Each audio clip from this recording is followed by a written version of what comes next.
Hai, terima kasih sudah klik video ini, tapi jangan lupa subscribe guys, karena subscribe itu gratis, nggak ada ruginya kalian subscribe. Sama-sama dukung channel ini untuk terus berkontribusi dalam memajukan dunia konstruksi di Indonesia. Salam berbagi dan berkarya.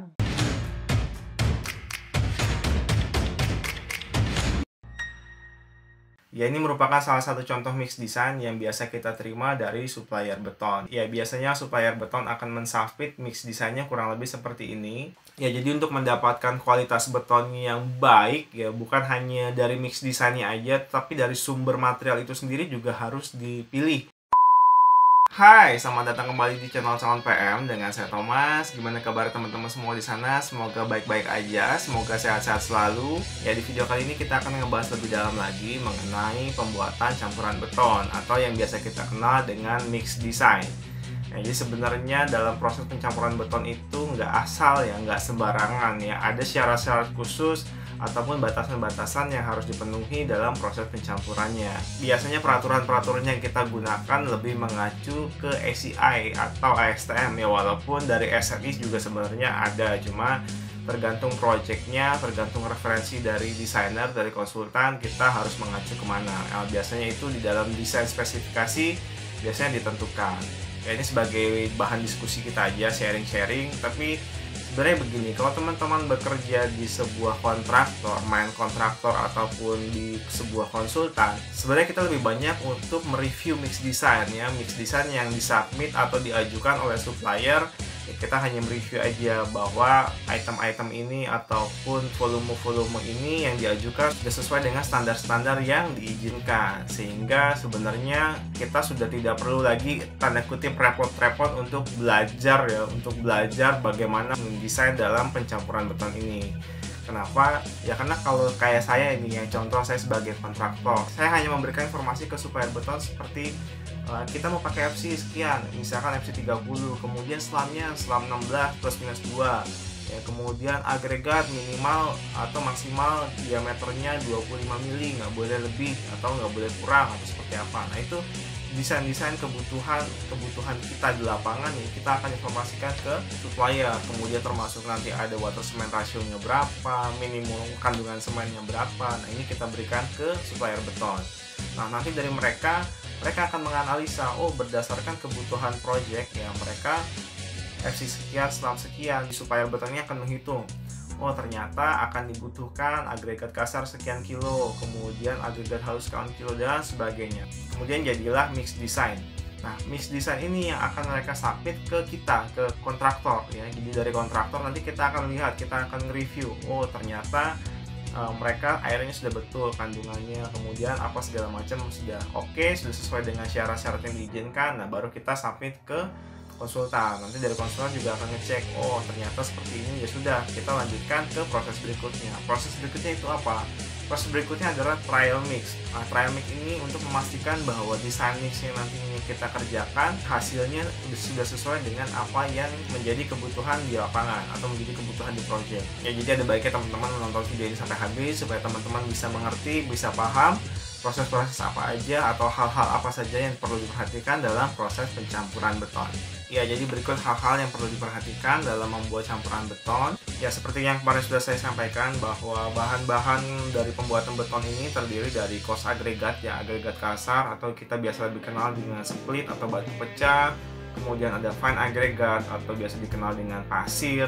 Kemudian ini ada semen, kemudian ini ada air ya, dan juga ada air. Air di sini air udara ya. Nah, ini adalah kandungan-kandungan dari beton. Kemudian yang perlu diperhatikan adalah nanti ada kekuatan ya, strength. Strength ini lebih banyak antara kandungan semen dan kandungan air. Ini yang sangat berpengaruh terhadap kekuatan besi beton sendiri. Artinya semennya juga tidak boleh terlalu banyak gitu kan. Kenapa? Ya karena nanti boros juga. Kemudian airnya juga tidak boleh terlalu banyak. Jadi kedua bahan material ini saling mempengaruhi terhadap kekuatan. Kemudian workability atau kemudahan dalam hal bekerja. Maksudnya gimana? Ya ini lebih ke arah slam. Artinya kalau selam ini cukup encer gitu ya, nah ini si beton lebih mudah dikerjakan pada proses nanti pengecoran ya, lebih mudah untuk di vibrator seperti itu. Tapi kalau dia kental ya ini tentu akan sulit. Ya sebenarnya ini ada tiga, yaitu ada coarse agregat, semen, dan air yang akan nanti mempengaruhi terhadap workability ini. Kemudian environment, ya jadi kita juga harus memperhatikan terhadap lingkungan sekitar. Maksudnya bagaimana? Karena coarse aggregate dan fine aggregate ini, kerikil dan pasir ini ya kita dapatkan dari alam. Sehingga pemakaian dari kedua material ini juga perlu diperhatikan karena ini akan berpengaruh terhadap environment atau lingkungan. Sebenarnya bukan hanya coarse aggregate dan fine aggregate aja, semen juga dia sangat berpengaruh terhadap environment. Kenapa? Karena semen ini sebenarnya dia bisa menghasilkan CO2. Karena CO2 sendiri itu juga kurang baik terhadap lingkungan. Kemudian durability atau ketahanan. Artinya pencampuran dari beberapa material ini juga harus optimum sehingga menghasilkan kekuatan beton yang mempunyai ketahanan yang cukup lama. Ini juga sangat penting berhubung konkrit ini atau beton ini merupakan bahan dasar dari struktur bangunan. Kemudian yang selanjutnya adalah cost, ya di atas semua adalah cost atau biasanya ya UUD, ya ujung-ujungnya duit. Sehingga dalam proses pelaksanaan pencampuran beton ini kita harus kembali lagi harus mendesain si beton dengan desain yang optimum, ya artinya tidak terlalu over, ya tidak terlalu berlebihan dan juga tidak kurang, sehingga cost ini atau biaya ini bisa ditekan seminimal mungkin. Nah, kemudian ini adalah batasan-batasan kebutuhan dalam campuran beton. Artinya mulai dari coarse aggregate, fine aggregate, nanti ada semen, ada fly ash kalau kita pakai fly ash, kemudian air, kemudian ada admixture, ya ada campuran bahan-bahan lain. Jadi tiap-tiap material ini ada syarat-syaratnya. Contoh misalkan untuk coarse aggregate kandungan clay, ya jadi kandungan lumpurnya nanti maksimal berapa persen, ya kemudian tiap-tiap agregat ini harus memenuhi syarat, misalkan diameter yang 25 ini harus 95-100% dia lolos ayakan ini. Kemudian si split ini juga harus lolos ayakan, misalkan ayakan 37,5 dia harus lolos 100%. Kemudian ayakan 25 mili juga dia harus lolos sekitar 95 sampai dengan 100% dan sebagainya. Jadi kurang lebih adalah ini yang perlu diperhatikan dalam proses-proses pencampuran beton. Ya, tapi di sini saya nggak akan bahas terlalu panjang mengenai batasan-batasan ini karena data-data ini kita dapat dari hasil tes di laboratorium. Ya, jadi kita mengambil beberapa sampel material, kemudian kita tes di laboratorium dan hasilnya kita bandingkan dengan syarat-syarat ini. Jadi material ini diharapkan bisa memenuhi dari syarat-syarat yang diperlukan. Nah, ini tiap-tiap supplier berbeda-beda hasilnya. Kenapa? Karena biasanya mereka menggunakan material yang berbeda pula. Misalkan si supplier A menggunakan pasir jenis A gitu ya. Kemudian nanti supplier B menggunakan pasir jenis B. Nah, ini akan berbeda-beda. Jadi mereka akan mengadakan tes di laboratorium berdasarkan material yang mereka gunakan. Jadi ketika si supplier beton ini mengajukan mix design terhadap kita ya sebagai kontraktor, kita juga meminta mereka untuk menyertakan hasil pengujian di laboratorium. Hal ini untuk mengecek dan memastikan bahwa material-material mereka ini sudah sesuai dengan syarat-syarat yang diizinkan. Setelah itu baru kita review ke desain mix mereka. Ya, berikut ini merupakan salah satu contoh mix design yang akan kita bahas bersama-sama. Ya, ini merupakan salah satu contoh mix design yang biasa kita terima dari supplier beton. Ya, biasanya supplier beton akan mensubmit mix desainnya kurang lebih seperti ini. Ya, ini saya detailkan. Ya, biasanya tertulis di sini projectnya, project apa, kemudian kontraktornya siapa. Ya, ini kuat tekan beton kita ya. Kita minta misalkan FC-nya 30. Nah, ini NFA maksudnya non fly ash. Ya, jadi seperti yang sudah saya jelaskan sebelumnya, untuk pekerjaan struktur atas biasanya kita tidak menggunakan fly ash. Ya, kemudian ini minimum compression strength-nya 30 MPa dengan kuat tekan pada 28 hari menggunakan silinder. Ini merupakan sampel silinder ya, dengan menggunakan silinder diameter 13, tinggi 30 cm. Kemudian slam yang kita inginkan adalah 14 cm dengan toleransi range-nya plus minus 2 cm. Nah, ini artinya kita dapat terima beton ini dengan nilai beton mulai dari 12 sampai dengan 16. Maksudnya seperti itu ya. Nah, kemudian maksimum dari coarse aggregate atau split ini adalah 25 mili.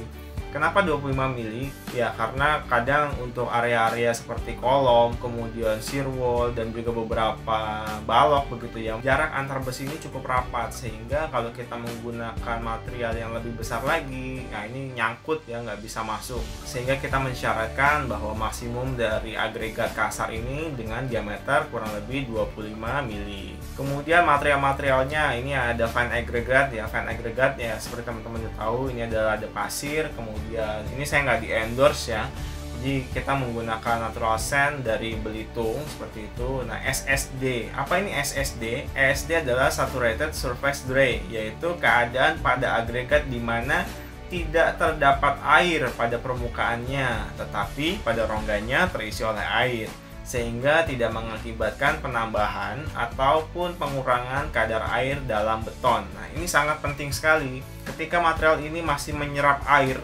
nah ini sangat berbahaya. Kenapa? Air yang sudah kita perhitungkan nantinya dalam proses desain mix, dia akan berkurang karena terserap oleh si material ini. Ya, sehingga diharapkan material ini adalah material yang SSD.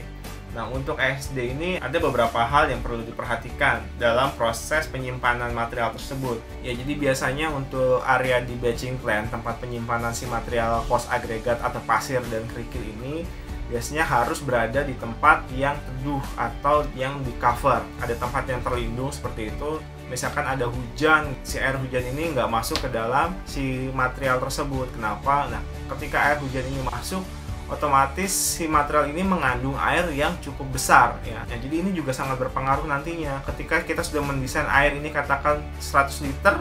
Nah, karena si material agregat ini sudah mengandung air yang cukup banyak, nah ini ketika kita tambahkan ini semakin bertambah lagi. Nah, ketika air ini semakin bertambah, otomatis nanti akan berpengaruh terhadap kekuatan beton itu sendiri. Nah, sehingga kita harapkan si material pasir ataupun split ini sudah mempunyai kadar SSD, sehingga material ini sudah tidak menyerap lagi, sudah dalam kondisi yang sudah jenuh, sudah optimum ya. Jadi ketika ditambahin air, dia nggak menyerap air, tetapi dia juga tidak memiliki kadar air yang berlebihan, sehingga saat air nanti ditambahkan ini tidak berpengaruh apa-apa. Nah, kurang lebih kondisi SSD seperti itu. Kemudian cost agregat, ya ini split yang biasa kita gunakan adalah dari rumpin. Ya, ini crush stone itu adalah batu yang dihancurkan. Kemudian ini adalah berat jenisnya. Berat jenis dari tiap-tiap atau masing-masing agregat. Kalau untuk pasir ya sekitar 2,6, kemudian cost agregat 2,58 dan sebagainya. Nah, kemudian semen kita menggunakan ini ya, Indosemen. Untuk pengujiannya kita mengacu kepada STM C nomor 150. Kemudian air ini juga tidak boleh mengandung klorid lebih dari 0,1%. Kemudian ini adalah berat jenis air yaitu 1.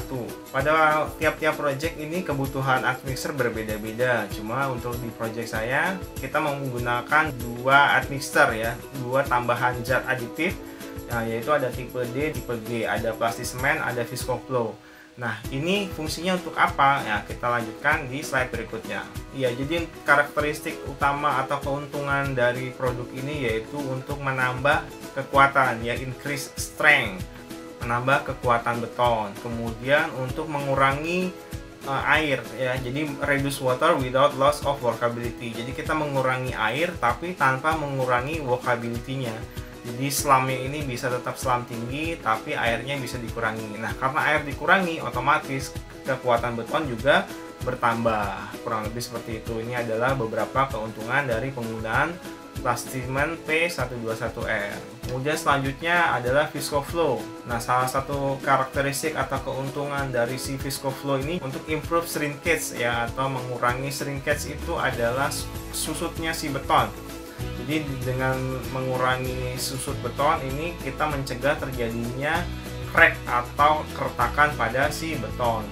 Jadi intinya kedua bahan material ini, aditif ini berfungsi untuk menambah kekuatan beton dan juga workability atau slam dari si beton. Berikutnya kita lanjutkan dengan design calculation. Nah, design calculation ini yang pertama ada water cement ratio. Nah, ini adalah perbandingan antara water atau air terhadap semen.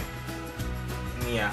Nah, ini si air ini 170, kemudian si semen ini 317. Sehingga 170 dibagi 317 kurang lebih 0,538.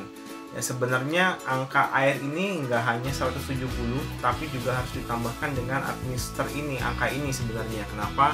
Karena si admixer ini merupakan bahan cair, sehingga dia juga harus digabungkan terhadap kandungan si air. Cuma berhubung angka ini tidak terlalu besar gitu ya, sehingga kurang lebih angkanya di sekitar 0,54 ya, sekitar segitu. Nah, ini adalah project spesifikasi kita ya. Kebutuhan kita di project adalah maksimumnya 0,55, sehingga si water cement ratio ini sudah memenuhi kriteria dari kebutuhan di project. Kemudian ini adalah yang tadi kandungan air ya, 170 ditambah 0,89 tambah 1,13, ini kurang lebih di angka 172. Sedangkan di sini kebutuhan maksimum dari kadar air adalah kurang lebih di 185. Nah, ini juga memenuhi syarat-syarat di lapangan. Kemudian selanjutnya adalah semen. Ya, minimum kadar semen adalah 300 ya. Mereka menggunakan di 317. Ya, angka ini dihitung dengan cara semen kontennya 317 dibagi dengan berat jenis si semen. Berat jenis semen ini 3,1 dapatnya dari sini 3,1. Sehingga dibagi nilainya adalah sekian. Nah, selanjutnya angka-angka ini kemudian kita jumlahkan. Ini adalah merupakan angka total ya, 274. Ya, jadi ini merupakan total berat dari air, kemudian semen dan admixture.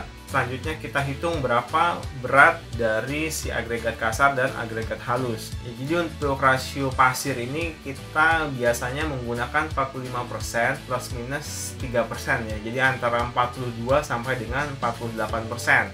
Nah, cuma di mix design ini kita menggunakan 45% sehingga nilainya adalah 0,45. Nah, karena si fine agregat ini 0,45, otomatis si coarse agregat adalah 0,55 sehingga dijumlahkan adalah 100%. Nah, kemudian dari total agregat volume ini kita masukkan di sini, kemudian satu ini adalah merupakan 1 meter kubik, kemudian angka ini adalah dari berat jenis si material tersebut. Ya, setelah dikalikan ini ketemu angka ini. Ya, jadi angka ini merupakan berat dari tiap-tiap atau masing-masing agregat per 1 meter kubik. Jadi nanti dalam proses pencampurannya pasir ini beratnya 840 kg, kemudian si split ini seberat 1039 kg ya, kurang lebih seperti itu. Nah, jadi angka-angka ini sudah kita dapatkan. Nah, kemudian selanjutnya akan kita lanjutkan dengan proses trial mix. Kemudian di sini ada yang namanya FCR ya, kuat tekan rata-rata atau average. Jadi seperti yang kita udah ketahui di sini kita menggunakan FC30. Cuma kenapa di sini ada 33,5? Ini berdasarkan penelitian bahwa teknisi dalam membuat sampel silinder, walaupun teknisi yang sama tetapi dia membuat sampel silinder sekitar 10 atau 20, hasil kuat tekan dari tiap-tiap silinder ini berbeda-beda. Nah, sehingga kita harus mencari kuat tekan rata-rata dari silinder tersebut. Jadi berdasarkan trial and error-nya si supplier beton ini, mereka sudah punya data. Ya, artinya ketika kita memakai FC30 tidak serta-merta hasil kuat tekan itu 30 juga gitu, enggak. Karena berdasarkan trial and error ya hasilnya adalah 33, sekian. Nah, hasil ini juga ada rumusnya, ada perhitungannya.